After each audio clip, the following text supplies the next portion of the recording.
topda turdi. Ana ajdarholarda o'tib. Topni ko'rgandan keyin his qildida, tushundida, sekin chiqib ketdi.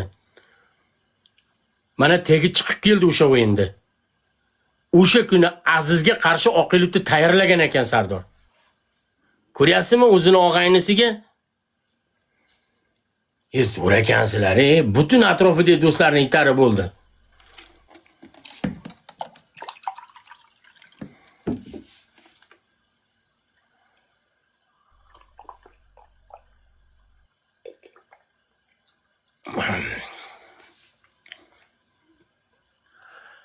Deyapti u.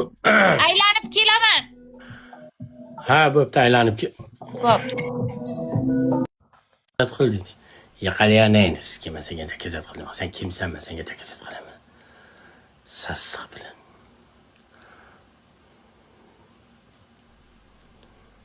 Yashaylik. Iltimos. Iltimos qilaman ba'zi odamlar. Yashaylik.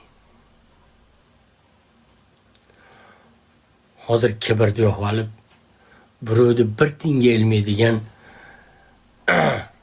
holatimni yoqishim mumkin. Lekin nima keragi bor unaqa narsa? Nima keragi bor? Ayting. Hozir kibrni yo'q olib, birovni bir tinga ilmasam bo'laveradi. Lekin aka, ana otamning ikkita bolasi, ular kibrli emas ekanda. Men kibrni yo'q olsam yarashmaydi endi aka. O'shaning uchun turibman men yerda sizlar bilan salom alaykum qilib.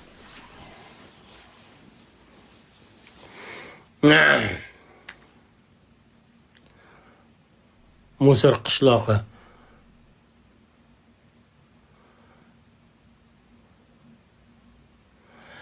Nana.